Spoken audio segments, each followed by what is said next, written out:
Watch it. Could be decent.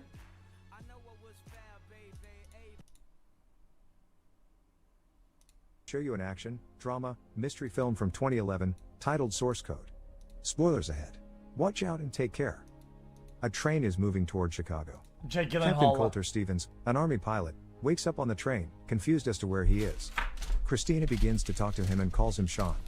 He looks through the train, distracted by every movement, so he doesn't even respond to the conductor when he asks for his ticket. Coulter is jumpy with Christina as well, when she tries to help him find his ticket. She asks him why he's acting so strange, but Coulter tells her that he doesn't know who she is. He gets up and goes outside for a second, trying to figure out where he is, but he comes back to his seat next to Christina. Suddenly, he sees his reflection in the window, showing a different face. Coulter goes to the toilet and looks at himself in the mirror, seeing someone completely different. He opens the wallet and sees the same guy there. Christina is waiting for him in front of the toilet. He tells her that he neither knows Sean nor her. Suddenly, the train explodes.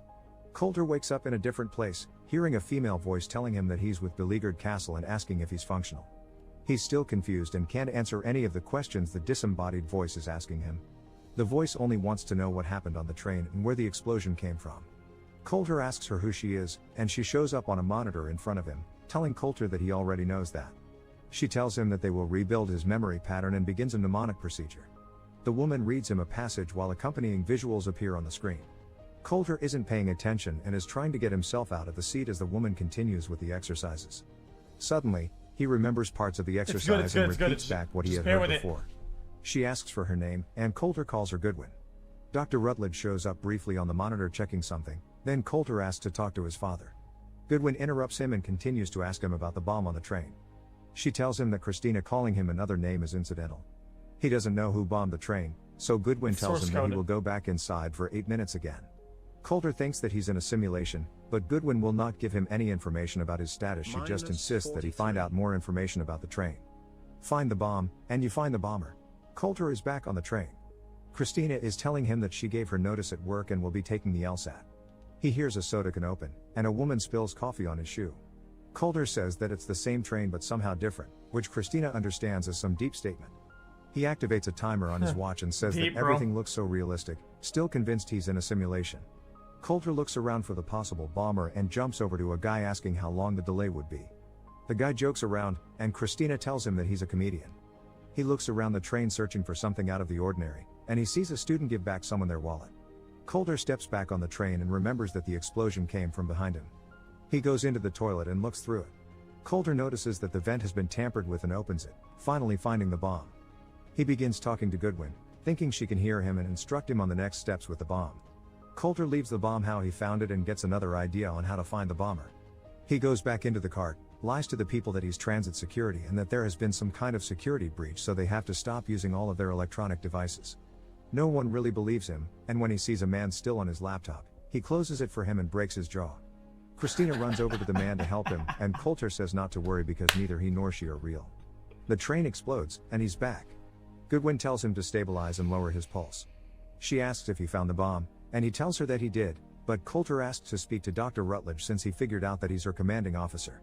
Coulter thinks that he was in Afghanistan just 2 days before, but Goodwin says that it was 2 months. He's still confused, but he replies to her questions about the train. She tells him that he's not in a simulation, but that real lives are at stake. Coulter wants to know more before he can continue with the mission. Goodwin asks Rutledge if she can tell him anything, and when he confirms that she can, Goodwin tells him that the train he was on had already exploded that morning and that more attacks like that one are underway. Sean Fentress was on that train, and Coulter is him now. He doesn't understand yet, but she keeps pushing for information. Coulter tells her where he found the bomb and what kind of detonator it operated with. Goodwill explains that the detonation was planned to occur at the same time when a freight train was... Yeah, d'habitude ce que je fais c'est que je double order, right? Puis si c'est un qui est mauvais, je le mange pas, sinon je le laisse dans le frigidaire puis je le mange plus tard. C'est bien correct. C'est que je vais te le 5 mettre. head. Où ça? Je vais te le mettre dans le frigidaire? Ouais, c'est là. Vas-y. was passing by, engulfing both vehicles. The bomber must have been close enough to see when that would happen to detonate the bomb. She tells him to concentrate on the passengers on his train and concentrate on performing only the tasks that she has given him. They send him back. Coulter wakes on the train in the middle of the same conversation. The woman spills coffee on Christina's shoes, and she's very kind about it, which Coulter comments on.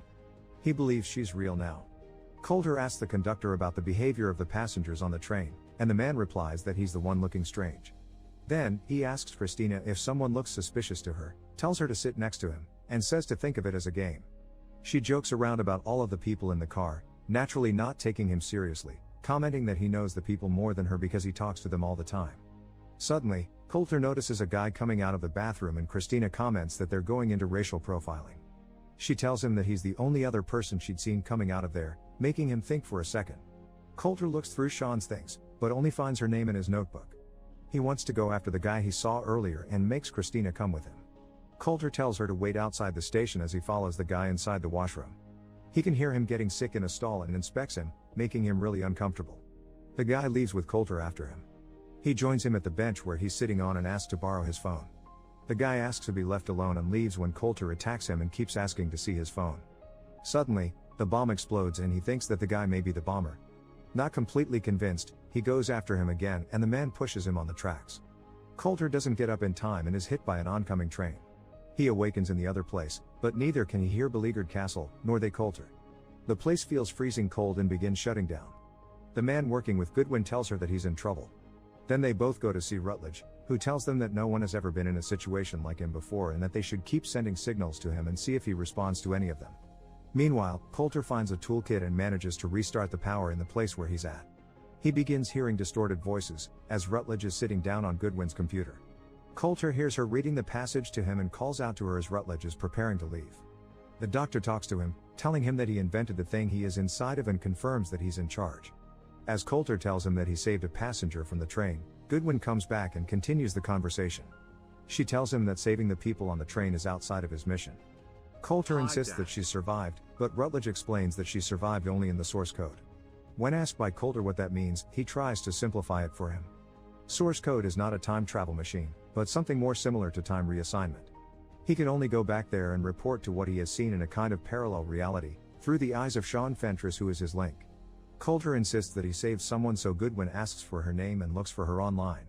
She tells Coulter that Christina died that morning on the train. He still doesn't understand, but they need to send him back again because there's a second suspected attack in the center of Chicago.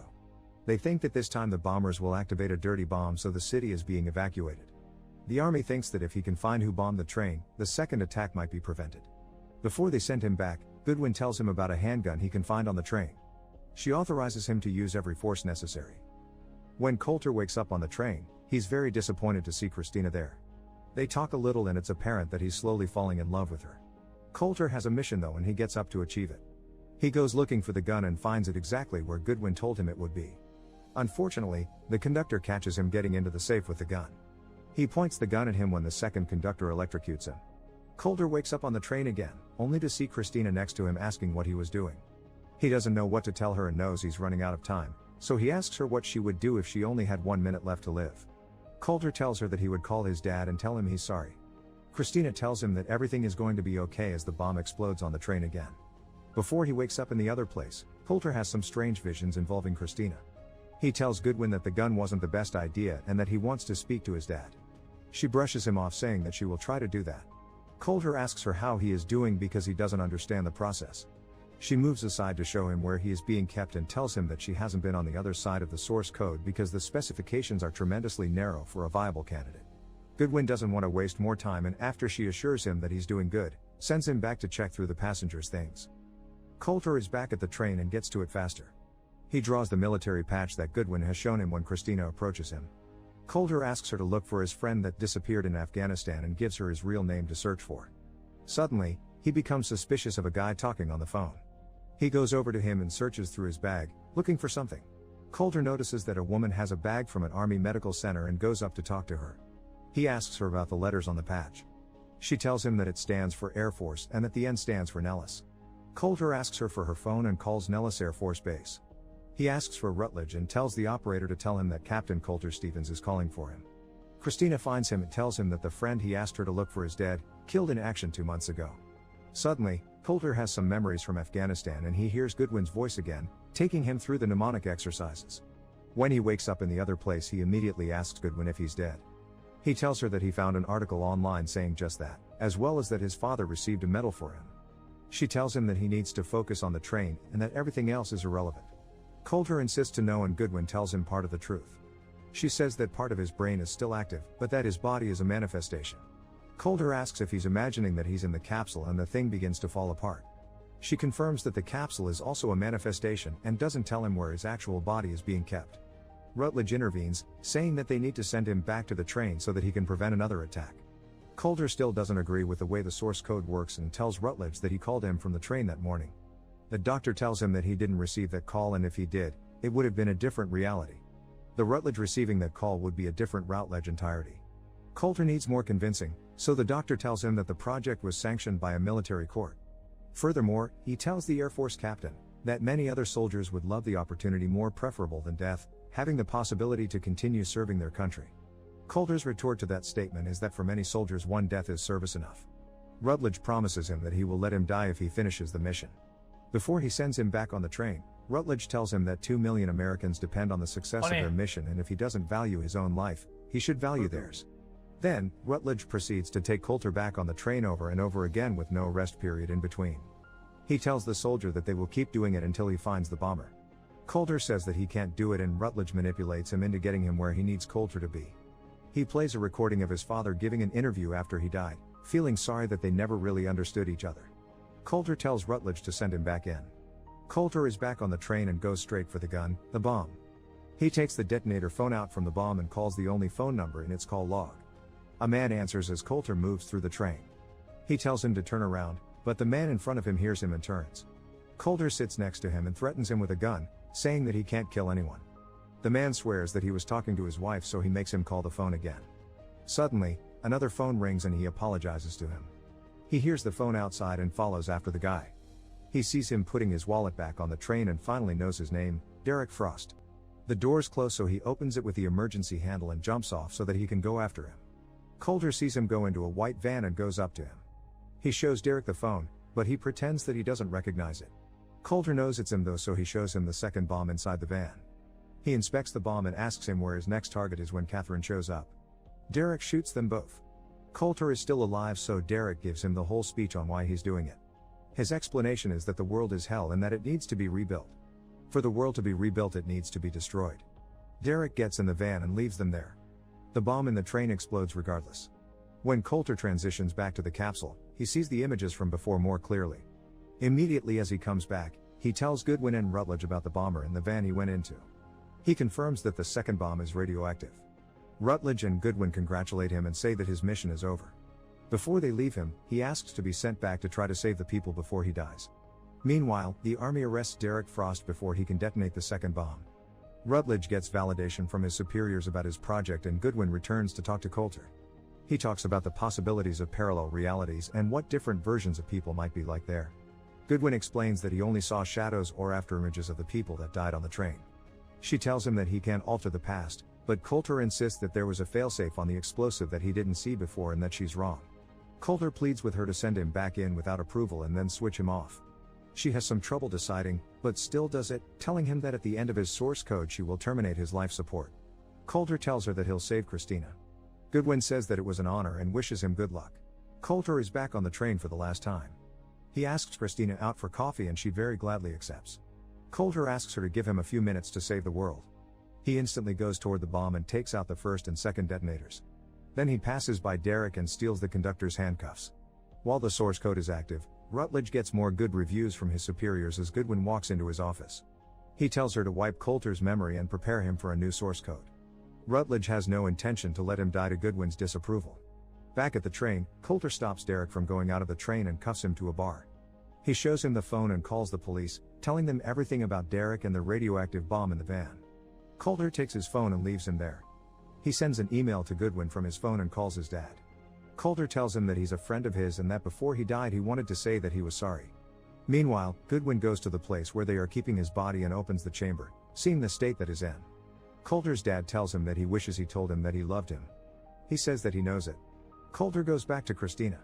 Rutledge gets a call that Goodwin is with Coulter. He asks for MPs to join him at Coulter's chamber and tries to unlock the door. Goodwin waits for Coulter's 8 minutes to run out. On the train, Coulter asks Christina what she would do if she had less than a minute to live. She says that she would make those seconds count. Coulter kisses her. Goodwin switches his life support off and the MPs run inside only to see Coulter's dead body. Back at the train, the explosion never happens. Coulter says that everything is going to be okay. He and Christina take a walk to the Chicago Bean and Coulter realizes that the visions he had when transitioning were of that same moment. Make sure to subscribe and turn on notifications so you can watch more videos like this. Thanks for watching. That was pretty good. Except that it's kind of stupid. It says that it's kind of stupid because she's just talking to somebody who's gonna be in a parallel universe, which is kind of stupid. It's kind of dumb. Like she kind of what?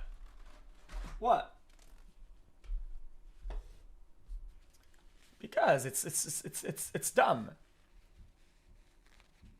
How is my take dumb? How is my take dumb? Okay? It's like if I did that, if I did that, okay, and I was like, oh yeah, dude, I'm gonna make sure that my Sims in Sims are well taken care of, and I'll give them the tool to succeed before logging out, and then I'm gonna break the fucking computer. I'm gonna fucking break the computer because in that instance, in that parallel universe of the computation, the Sims are having a good life. Even though I broke the hardware that made them think, that made them be simulated, now it's broken, but at least they're living good in there. Bitch, they're not even being computed anymore, bitch sucker. That universe doesn't exist. It only exists because of the main processing unit. Once that's gone, that layer is gone too. Who cares if it's gonna be good or bad? It won't exist anymore. Dude,